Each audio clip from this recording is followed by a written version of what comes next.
This is part two for YouTube only. Sometimes YouTube got cut off at 10 minutes. The elevation, this is titled The Elevation of His Excellence Vasu Bandhu. So, he really treated me right. He tried to make a lot of time for us. And while I was in Arizona, things moved 200 miles an hour. I was able to shadow with him and quickly got on the podium with him in a House bill that was trying to get passed. And there are clips of us standing there with lawmakers talking about the bill. And I had to quickly come up with, what am I going to say on this podium in front of the entire world, in front of the entire Arizona? And there was a part of the bill that I had a problem with, and I spoke my mind. So, I got to meet with lawmakers. I got to meet with the board at AFN. Vasu is well loved. He's widely received. They love him.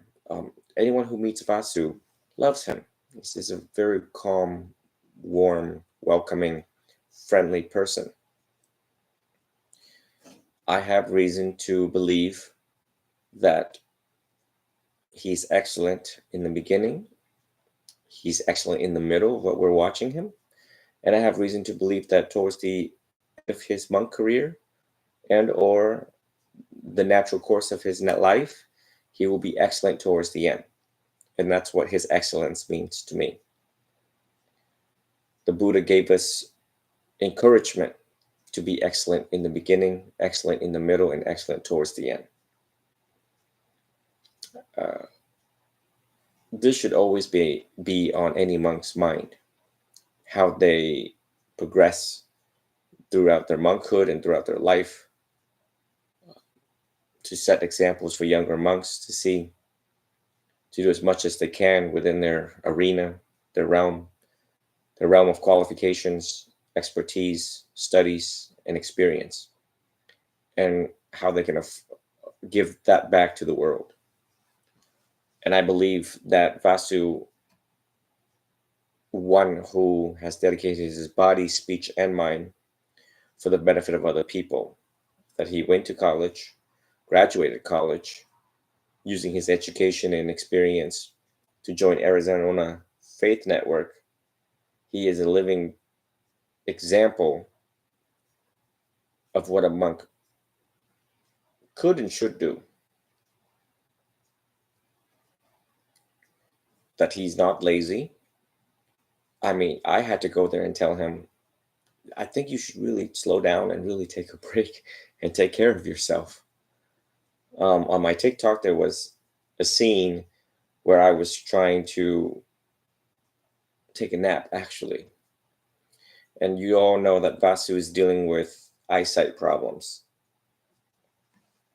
So he had to activate the speech to hearing, or Siri, whatever his laptop is doing, talking about the synopsis of the meeting. I believe at the time was the UN or the White House or somebody. And I just opened up my eyes and I'm looking at him, and I'm hearing the machine talk and giving a synopsis of what's going on. Stuff that all of us hear over and over again, so we know what it is. And I just looking at him, I'm just like, what a hero. This is what a superhero looks like. We all watch movies, right? We all know what a superhero looks like with the cape and, we all watch movies, right? We all know what a superhero looks like with the cape and jumping out of windows and chasing bad guys. But here is this man organizing information to participate, to lend the voice, to be the voice of the people, the representative, to be the voice who cannot speak for themselves, immigrants, people who are scared, people who are underserved, people who are underprivileged. Here he is using all of his energy, power, wits, you name it, all of him. And, I was on the ground. I was like, oh God, this is a lot of information to take in. It was our last trip that I was able to sit in with him with the White House, the department that protects houses of worship. Department of Homeland Security. There was a lot of information that I gathered that was helpful and useful within the protection for Buddhism and religious orders. Very useful. I wish that I can be there with him now. Now that we have new leadership in our country and the ever-changing laws and executive orders that is ever pervasive, and what's being implemented right now in our nation. I hope to see Vasu again end of February and the beginning of March, as we have previously discussed. And it brings great joy that myself, Vasu, and our Rinpoche, 31-year-old Rinpoche, so we're all in our 30s. So the three musketeers, what I call it, from three different traditions, Theravadan, Zen, and Vajrayana. Very three potent individual, three potent types of practices coming together, having open dialogue to learn from one another. So I just want everyone to know that I'm very proud of Vasu. Arizona Faith Network is very proud of him, should be proud of him, is proud of him. I think all who encounters him, all the bishops, archbishops, other of his excellences, other of his eminences from across all faiths and tradition, the interfaith world, should be applauding, clapping their hands to a young man named Venerable Vasu Bandhu, who dedicated his life for the benefit of other people and truly. And I wanted to be a living testament, proof that while I was there, spanning through the course of a month, to observe samples of his life, by and through multiple communication, how many times we've been on the phone, how many times we've been on FaceTime, how many times we have appeared together in public, that he is just a person that is of that excellent standard. It is under the meticulous eye of the Theravadan order to observe carefully the way we observe, the way we watch, the way we assess and evaluate another monk. First and foremost, our own, and second of all, others. And to have the blessing and the bestowment of an honorific title does not come easy from a representative of the Theravadan order. That's because we have to exemplify and have a metric system that exemplify excellence. When all of us join the monkhood, it is always that we want to make the monkhood a better place, better world. And we also want to live as an example so that the world can see what peace is like and what a man of peace is like and what a man who advocates for peace is like. And therefore, it falls under the threefold training, Sila, Samadhi, and Panya. And I have reason to believe that Venerable Vasu Bandhu has exemplified morals and ethics, first and foremost, that he has spent tremendous amount of time practicing mindfulness of the breath, his ability to sit for a very long time practicing mindfulness of the breath.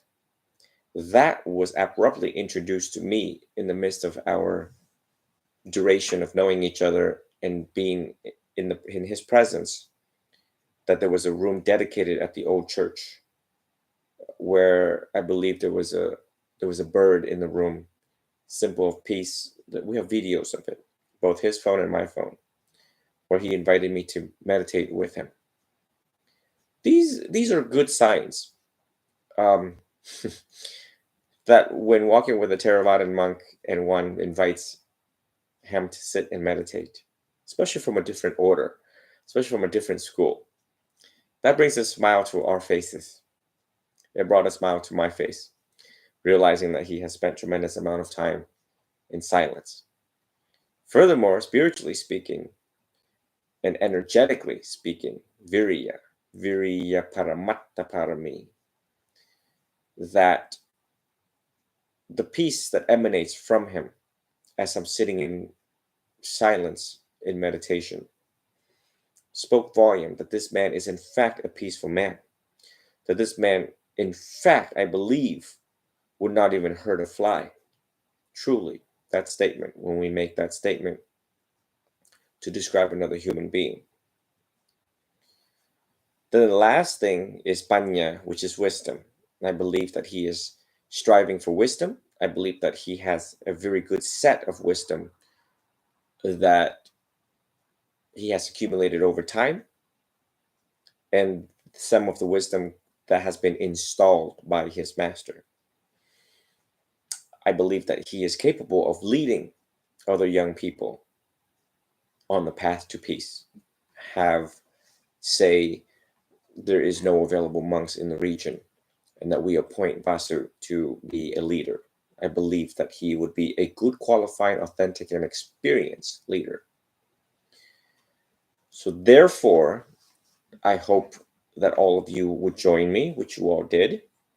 Before this elevation took place, I made a post on TikTok, and that was shared across 3 social media platforms, including Facebook, Instagram, and TikTok. And what was the point of that? To see if there was any objections, to see if there's any actual credible objections that could make me think twice about this elevation, as I am, what you would say, sticking my neck out for him, putting my name and title on the line for him, which I don't mind, because I truly believe he is who he is, and he's just an awesome monk that we can use more and more each day. It doesn't take much effort for me to do this when a person checks out. My what we'll coin it as credentialing process. And so it just brings great joy. And more than 100, and I believe more than 150 people voted, because the post says that if you click the like or love button, it counts as a vote. So it is not just by and through my own elevation of Vasu. This elevation came from the people also, who was made known aware of his name, made known aware of what he has been advocating and standing up for, that these people had ample time to do their research on Vasu Bandhu, and that they, and of course, people who follow Buddhism are intelligent people, because they need to be intelligent to understand the Four Noble Truths. Buddhism is an effective and comprehensive educational system the world has ever seen. So those who follow Buddhism and its representatives can be said that they are intelligent, reasonable, and prudent people within such class. And that the people have spoken. And the people have spoken very clearly that they want Vasu Bandhu be elevated, and would concur with my recommendation and blessing for him to be His Excellence. Of course, we also know that after the bestowment of this title, one doesn't run around and tell other people, you have to call me His Excellence now. The one thing about Vasu is that he's very humble, very, very, very humble, and that is another trademark and key things that we look for in any monk: the humility and humbleness, the holiness in that particular human. Again, a monk's job is to unbecome. Obviously, one becomes a monk because things did not work out well in life, or there were suffering in life, the existence of suffering in life. And when a monk entered this practice, he tries to see the causes and conditions, the dependent origination in his own life. And he clearly wants to resolve that by unbecoming, not by being more extra. In the modern day language of being extra is just stacking on things, It doesn't matter that things that are not conducive, things that are not helpful, not productive on the spiritual path, things that are not within the elemental order that the Buddha left for us, the instructions that he left for us. So it is with great joy and jubilance that Vasu is elevated on Chinese Lunar New Year, the year of the snake, of which I read a little bit about the year of the snake. There's going to be some clashing energies for all of us humans this year. So we should be extra aware of additional praise and blame. We should be aware of things don't work out in our ways. We should be aware of getting certain things that we don't want, right? The snake historically in other Bibles have always been the serpent, and I'm not a fan of the snake. However, it's the Chinese New Year and the cosmology and the horoscope, and that's for you guys to look up. But anyways, my letter now to Vasu is, Vasu, congratulations. This is long overdue, actually. And sometimes I just have to wait for the right moment for things like this, for certain things to unfold and happen, for it to happen the way that it is.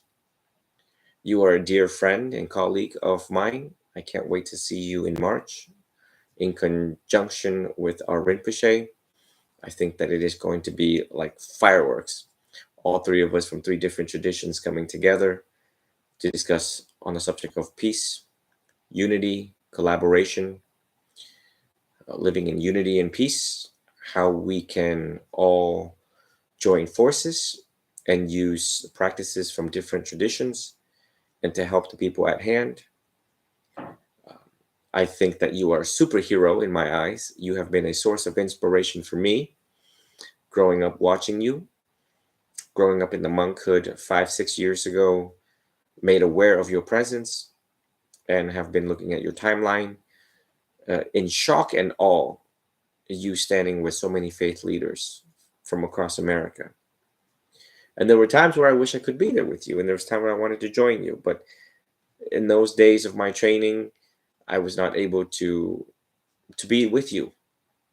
And then to have finally see you in person was the greatest joy of my career.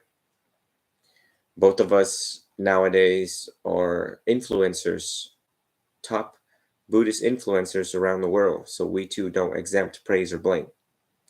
I share that mutually with you and with all, and with other monks too, that is watching, and all intermediate and senior monks who have lived this life, who have lived this holy life, who have served the public and know what it's like to be in the public arena, to be vulnerable, to put your life under examination. But we're doing such good work and such great work, and you are doing such good work and great work. So therefore, you are living the blameless life, because I can't find any blame anywhere. Watching everything that is unfolding. The younger monks who are watching this, and the entire world is watching this, all 8 billion, I hope, is watching this. I know 36,000 on my YouTube is watching this, and across other social media is watching this. I hope that they will find great inspiration into your work. That I know that some days you may come home and feel, are you doing enough? And just know straight from me and from my heart that you're doing more than enough for all of us. And the great challenge would be for the entire world is, can anyone match what Vasu has done since he begun? Can anyone supersede him as he has done? It is always a challenge for my novices and all of the students that I lead to do the same. And that's how we keep the good, great, excellent standard. Good, better, best. Never let it rest until your good is better and better is best. And at the time of this talk, both of us are still studying, both of us are still meditating, and we are still leading the way that it should be led, studying what needs to be studied, practice the things that need to be practiced. And so it was it is with great joy that you are our hero under this school, and my students cannot wait to hear from you. One of these days, we're going to have to do that Zoom thing where the entire world get to see you. This will be an ongoing conversation, so all of you can look forward to seeing Vasu again through Zoom and or other mediums, digital mediums. He is very busy right now with what's going on in Arizona, and so hopefully we hear from him soon. So again, I hope that you celebrate over there, and my best regards to everyone over at Arizona Faith Network, who is doing such great work, a nonprofit organization who provides shelter for the poor, shelter when it is too hot in Arizona, and they're at it, they're with it and at it, receiving fundings, federal fundings, and very proud that these nonprofit organizations exist, working together and bringing people together and helping the underserved, helping the poor, the sick, the dying, the lonely. And my best regards to all of the bishops and archbishops that you work with, Vasu. And so again, I'd like to thank everyone in joining and listening. I think everyone has been anxiously waiting for this debrief to know what has been what's going on. That is one big of a title, but now you all got the story, and there's more stories to come. There's going to be a lot more videos to come with me and Vasu beginning in March, so I really look forward to that. Having something to look forward to is an ingredient for happiness in this world, truly, and you should always have something to look forward to. I invite you all to join us, if you can, in Virginia with all three of us, if you can. In previous posts, I have spoken about details leading up to that in March 6th to the 12th to see all of us, and the suggested donation necessary to make that happen. So again, it's an experience of a lifetime because all three of us are scattered in all different places with very competing priority and busy. So we hope to see you all and share our experiences and sit and meditate together. I'd like to conclude tonight's talk. May you all be well, be happy, be free, and always be healthy. You all can reach out to Vasu Bandhu on Facebook, on my page. You will see him comment, and I believe he also commented on my Instagram on previous posts. So you can click on that and tell him he's doing a great job. Tell him that thank you so much. We owe you a bunch. He says there's not another human like him. That's my job. That's another one of my job as a Buddhist monk, is to pinpoint, target specific monks that are 1 in a billion that steps into the world bravely, courageously, doing this type of advocations and great work at such a young age, just fearless. Yeah, it just brings a lot of joy when I talk about and think about Vasu. Okay, you all have a wonderful night. Have a victorious year. I hope you all study Buddhism so that you can tame this year victoriously. Take care until the very next time. Sadhu, sadhu, sadhu.